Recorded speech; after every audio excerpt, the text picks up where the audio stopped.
I don't understand your question, I guess. I guess you don't. That's pretty obvious, unfortunately. Well, how about if you phrase it more clearly, instead of just insulting me?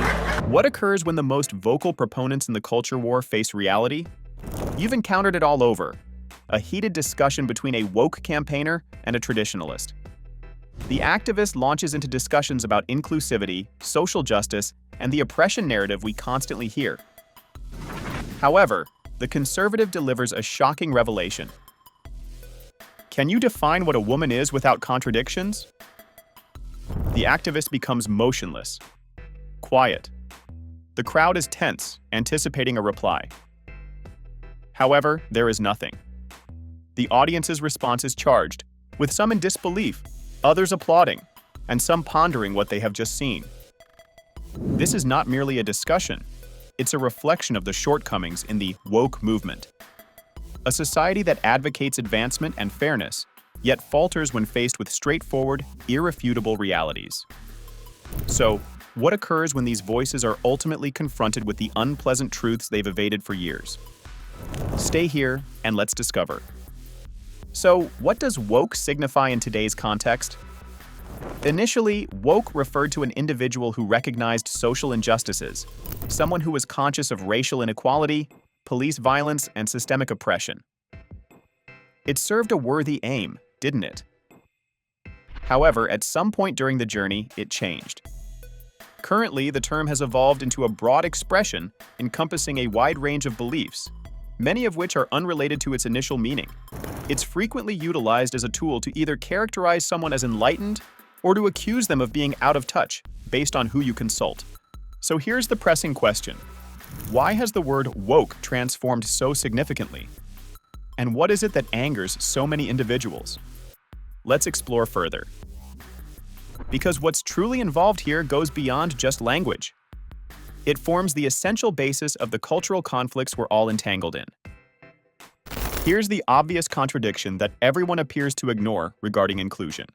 The woke movement asserts that it focuses on celebrating diversity and providing room for everyone to express their authentic selves, correct? It's fundamentally about embracing individuals for their true selves, regardless of their race, gender, or history. However, the reality is that when you look closer, it isn't as inclusive as it claims to be. Rather than bringing people together, it's fostering greater divisions. If you don't align seamlessly with the constantly changing criteria of what's deemed acceptable, you risk being categorized as a bigot, a racist, or something worse. And let's not overlook slacktivism. You know, the online fighters who add a hashtag and consider it done.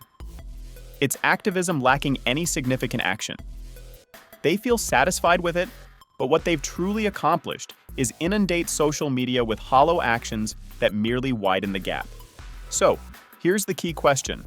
How can a movement that claims to promote unity actually foster greater tribalism and division?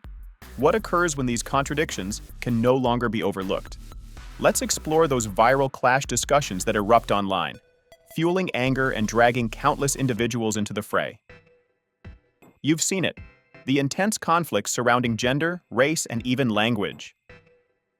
Consider the discussion regarding the phrase pregnant individuals as opposed to women. Do you know what the leading cause of death for pregnant people is? Pregnant people? Mm-hmm. Mothers?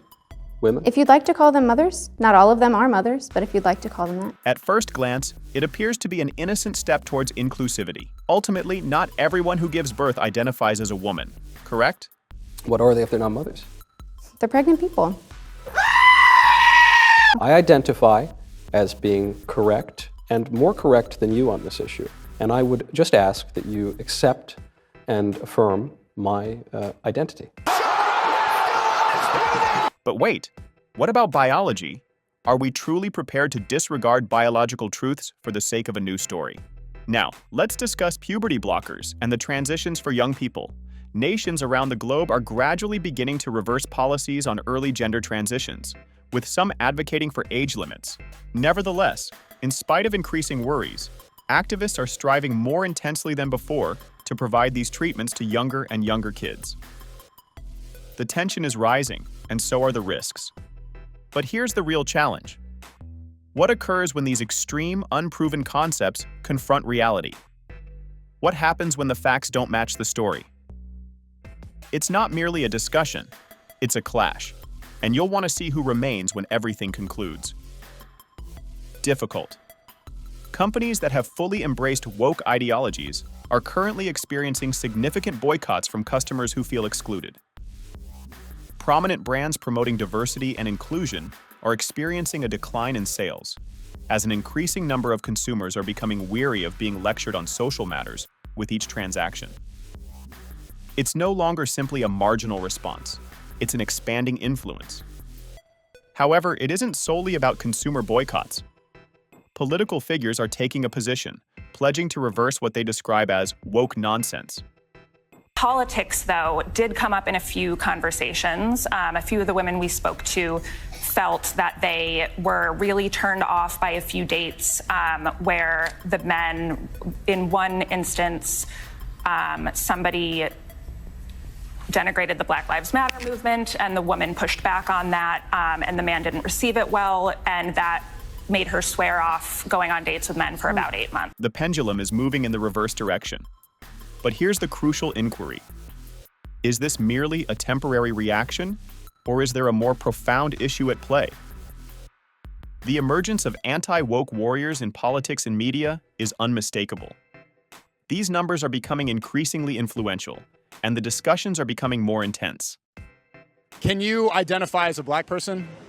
No, Why? because I'm not black. I'm not a woman, but I can identify as a woman according to you. If you transition, maybe. What defines a transition? If that's your goal, you know? If you believe it. Sure. If you believe you're black, why aren't you black? Well, that's just not, that's like genetics. That's like ancestry. You're also born a man or a woman. It's the same thing. That's also genetics. Okay, I'm over it. Some claim it's merely a fleeting response, whereas others think it's indicative of a broader effort to restore traditional values. Where is this all heading? Will the backlash turn into a lasting influence, or is it simply fostering more division? Now, let's discuss the human toll of all this. As the discussions continue, genuine consequences manifest in the real world. We've witnessed it repeatedly. Sincere activism results in unforeseen outcomes. Consider, for instance, the advocacy for gender transitions among minors. At first glance, it appears to be a worthy endeavor, assisting youth in harmonizing their bodies with their identities. However, the truth? There exist dangers. Accounts of youth who regret transitioning after undergoing irreversible medical treatments are beginning to emerge more often. These are not merely isolated occurrences. This is an escalating trend that must not be overlooked. Nonetheless, there remain activists who advocate for these treatments, claiming they are the sole path ahead. Are we compromising the lives of the young for the purpose of ideology? So what gender do you think you are?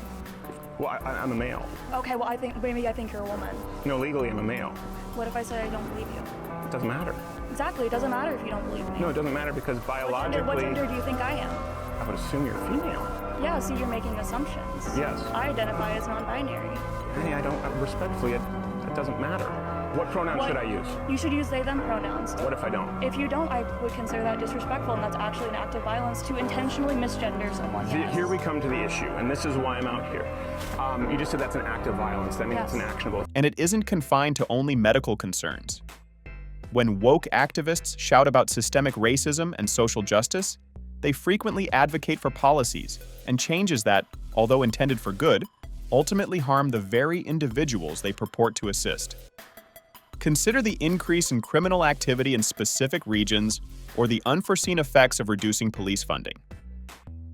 The issues are more profound than merely a phrase on a t-shirt. These matters aren't as clear-cut as activists would like us to think. What occurs when the individuals they aim to assist ultimately bear the cost of this woke campaign? Okay, let's take a moment to step back and broaden our view, because this is where things become profound. We need to pose the essential question. What is the ultimate goal here? What is the purpose of all this? If everyone is compelled to fit into these constricted, inflexible identity categories, who truly benefits?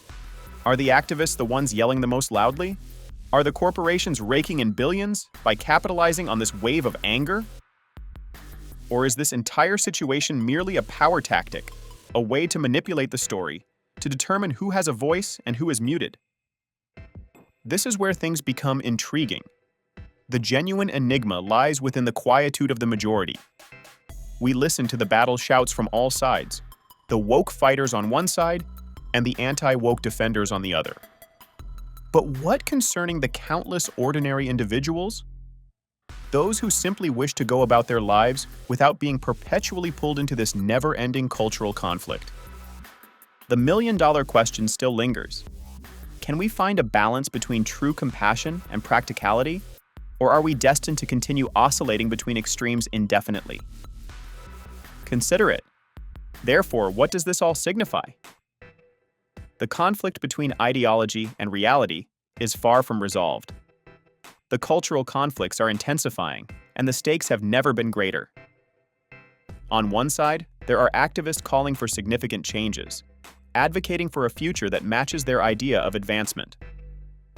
Conversely, there's a growing wave of opposition from individuals who believe their voices are being muted and their lifestyles are being threatened.